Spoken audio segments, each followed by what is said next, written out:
Hello दोस्तों, नमस्कार।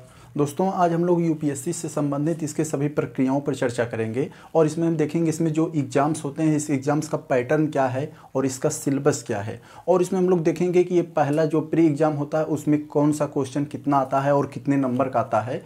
फिर उस पर बाद हम लोग देखेंगे इसमें कौन कौन से सब्जेक्ट होते हैं। उसके बाद हम लोग आएंगे कि मेंस में हम लोग देखेंगे इसमें कौन कौन सा सब्जेक्ट है और कौन सा कितने नंबर का ऐसे आता है, ये देखेंगे। और फिर ये देखेंगे कि इसमें इंटरव्यू जो होता है उसके बारे में देखेंगे। और हम लोग देखेंगे कि इसमें कौन से फेज एग्ज़ाम में कितने नंबर का आता है और उसमें कितना क्वालिफाइड करना है, यानी कितना नंबर लाना अनिवार्य होता है। तो इस पर हम लोग इसके फॉर्म भरने से और चयन होने तक की सभी प्रक्रियाओं पर हम लोग इसमें एक नज़र डालते हैं। देखते हैं। तो सबसे पहले ये जो प्री एग्ज़ाम होता है हम लोग फॉर्म भरते हैं। इसका फॉर्म लगभग जनवरी फरवरी में आ जाता है और लगभग ये जून उनके आसपास सब कुछ प्रक्रियाएं अगर सही सलामत रहती हैं तो जून के आसपास इसका एग्ज़ाम हो जाता है, जून के महीने में। तो ये जो आता है पहले हम लोग को एग्ज़ाम देना होता है। ये एग्ज़ाम दे कौन सकते हैं, ये 21 साल से कम होनी चाहिए और ज़्यादा से ज़्यादा 32 साल होनी चाहिए। और लगभग SC ST के लिए चाहे जितनी बार देते हैं उनका फिर एज लिमिट केवल देखा जाता है। और जो OBC होते हैं उनका करीब 9 अटैम्प्ट, OBC के लिए 9 अटैम्प्ट होते हैं। और जो जनरल कैटेगरी के लोग होते हैं उनके लिए 6 अटैम्प्ट होता है। तो ये हम लोग देख। अब हम लोग चलते हैं इसके GS देखते हैं। ये जो GS होता है प्रीलिम्स होता है। प्रीलिम्स 2 एग्जाम्स होते हैं। एक होता है GS का, एक ही दिन दोनों होते हैं। एक होता है GS का और दूसरा होता है CSET का। तो हम लोग अगर GS के बारे में देख लें तो इसमें दोस्तों 100 क्वेश्चन आता है। 100 क्वेश्चन आता है और 200 नंबर का रहता है मैक्सिमम। 200 नंबर का ये 100 क्वेश्चन आते हैं, यानी एक क्वेश्चन 2 नंबर का आता है। और इसमें कम से कम आपका लगभग 55 क्वेश्चन के आसपास सही होना चाहिए नेट टू नेट, तभी इसमें चयन होता है। यानी और इसमें नेगेटिव मार्किंग अगर देखें तो 33% यानी 1/3 जो है इसमें नेगेटिव मार्किंग होती है। नेगेटिव मार्किंग 1/3 होती है। तो सब कुछ काट पीट के नेट अगर 55 क्वेश्चन से अगर आसपास हमारा है तो समझ लीजिए इसमें प्रीलिम्स में हम चयनित हो जाते हैं। और ये हम जितना लाए हमारे लिए उतना अच्छा होता है। तो ये हो गया। और दूसरा हम आते हैं ये CSET पे देखते हैं। CSET दोस्तों इसमें क्वेश्चन सब 80 क्वेश्चन आते हैं और 200 नंबर का। एक क्वेश्चन जो होता है 2.5 नंबर का रहता है। एक क्वेश्चन 2.5 नंबर का रहता है। और इसमें भी नेगेटिव मार्किंग जो होती है ना, इसमें भी 1/3 यानी 33% इसमें भी नेगेटिव मार्किंग होता है। अब हम लोग इसको भी देख लिए। अब हम लोग यहाँ देखें इसमें क्या होता है, GS में कौन कौन से सब्जेक्ट आते हैं। जैसे होता है तो इसमें पूरा आते हैं, जितना हम सोच सकते हैं पूरा आता है। History, geography, economics, polity, governance, जो भी है, current affairs, art and culture, environment, जो भी है पूरा सब इसमें आ जाता है GS में। इसमें हम देख लेते हैं। और जो ये CSET होता है इसमें लगभग हाई स्कूल के बेस पर, लगभग हाई स्कूल से ऊपर नहीं होता है, थोड़ा सा टेक्निकल होता है। हलवा की तरह नहीं होता है कि बस पकड़े और निकल गए। तो इसमें जो CSET होता है इसमें आपको मिलेगा, उसमें पैराग्राफ मिलेगा जो आता है उसमें बोधगम्य में होता है वो आएगा। मैथ रहता है, रीजनिंग रहता है और कहीं कहीं इंग्लिश और हिंदी का भी। और इसमें कई उस मतलब स्टेप्स क्वेश्चन दिए रहते हैं।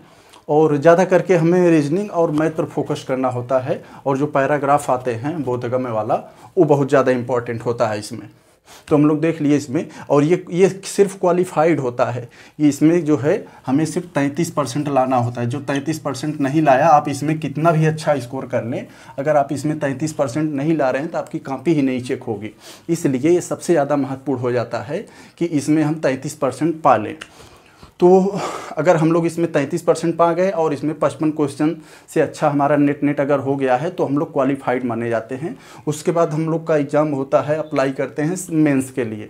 तो मेंस में क्या होता है, जब हम लोग मेंस में आते हैं तो उसमें देखते हैं कि मेंस में पूरा हो, ऐसे तो 9 पेपर होता है, लेकिन जो जिससे मेरिट बनती है वो सात जो पेपर से बनती है।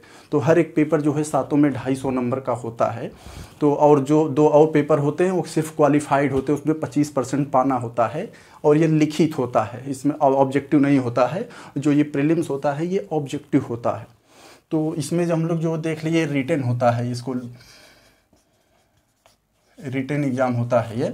और इसमें जो सबसे पहला पेपर होता है, इसमें आगे पीछे भी हो सकता है, जो हमने इसमें सीरियल से बता रहे हैं इसके हिसाब से, जो पहला पेपर होता है इसमें वर्ल्ड हिस्ट्री और जियोग्राफी, आर्ट एंड कल्चर और जो है इंडियन सोसाइटी, ये सब जो आते हैं इसमें, हिस्ट्री, जियोग्राफी, इंडियन और वर्ल्ड दोनों का इसमें रहता है, art and culture, Indian society, 250 number का ये रहता है।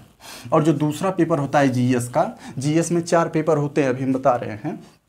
जीएस का पहला पेपर ये, दूसरा होता है संविधान, कॉन्स्टिट्यूशन, पॉलिटी, गवर्नेंस और सोशल जस्टिस और आईआर, ये होता है, यानी संविधान और ये जो राज्य व्यवस्था और ये गवर्नेंस, शासन, ये सब जो होते हैं, यानी पॉलिटी से संबंधित ये दूसरा पेपर होता है, सीधा सीधा कहें। और आईआर, इंटरनेशनल रिलेशन, ये आ जाता है 250 नंबर का, ये होता है।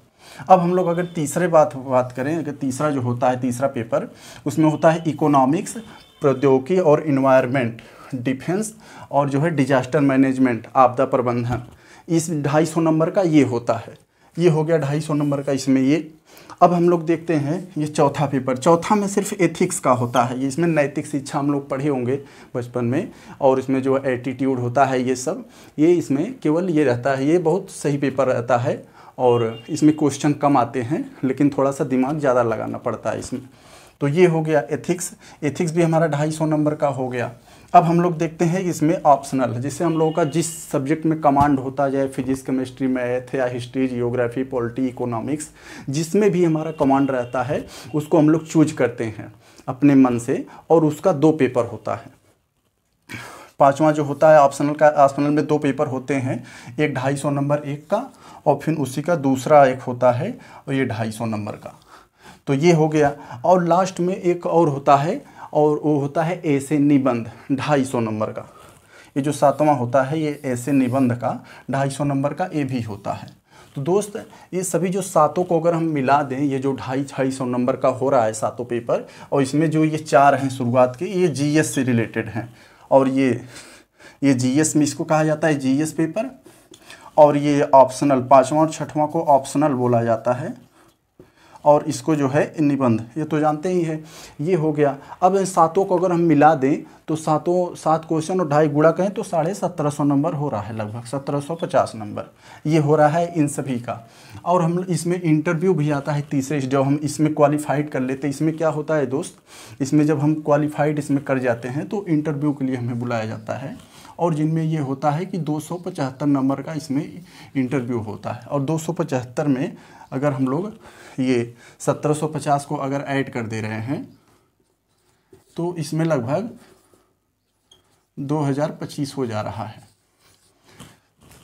ये 1750 और 275 ये 2025 हो जा रहा है लगभग सब मिला के। और इसमें जो भी 700 के आसपास अगर पा जाता है, 700 के आसपास रहता है, वो जो है इसमें क्वालिफाइड कर जाता है। तो यही होते हैं इसकी सारी प्रक्रियाएं। इसमें 3 स्टेप पे होता है फॉर्म भरने को। हमें पहले प्रीलिम्स निकालना होगा, जिसमें प्रीलिम्स में हमें इतना ये जितना करें उतना ही अच्छा है, कम से कम 55 क्वेश्चन रहना चाहिए इसमें, और ये इसमें 33% पाना चाहिए। और एक चीज़ मैं भूल गया यहाँ पे, इन 7 के बाद हमें 2 पेपर और देने होते हैं। एक पेपर ए कहलाता है और एक पेपर बी। पेपर ए में क्या होता है, हिंदी होता है, और पेपर बी में क्या होता है, इंग्लिश। ये हिंदी और इंग्लिश ये 300 नंबर के होते हैं। ये 300 नंबर में हमें कम से कम 75 नंबर पाना अनिवार्य होता है, और इससे मेरिट नहीं बनती है। ये सिर्फ क्वालिफाइंग सब्जेक्ट होता है, जिसे कहता है क्वालिफाइंग सब्जेक्ट ये होता है। इसमें हमें केवल क्वालिफाइंग करके दिखाना होता है कि हाँ भाई हम 300 में 75 ये पा गए हैं। और ये ऐसे हिंदी ये है, हिंदी के अलावा कुछ भी ले सकते हैं। जो 8वीं अनुसूची में शामिल सब्जेक्ट हैं उनमें से कोई एक ले रहे हैं, जैसे हिंदी ले लें, और हिंदी जो है 300 नंबर का, 300 में से कम 75 लाना होगा। और इंग्लिश भी रहती है, इसमें 300 में से 75 इसमें भी लाना पड़ता है। तो ये केवल क्वालिफाइंग है, ये हमारे मेरिट में नहीं जुड़ती है। मेरिट में सिर्फ इन 7 का ही जोड़ा जाता है। तो ये हो गया हमारा। तो हम लोग देख लिए, ये हो गया पूरा जीएस। प्रीलिम्स में 2 पेपर हो गए, और इसमें 7 पेपर ये हो गए, 2 क्वालिफाइंग हो गए, और इसमें इंटरव्यू होता है 275 नंबर का। इन सभी का मिला के अगर 2025 हो जा रहा है पूरा मैक्सिमम मार्क, अब इन सभी में हम लोग 700 के आसपास अगर रहते हैं तो हम लोग क्वालिफाइड हो जाते हैं। तो ये हो गया दोस्त पूरा हम लोगों का सिलेबस। इसका पैटर्न देख लिए, कितना कितना पाना ज़रूरी होता है, इन सभी पर हम लोग देख लिए। अब मिलते हैं किसी नेक्स्ट वीडियो।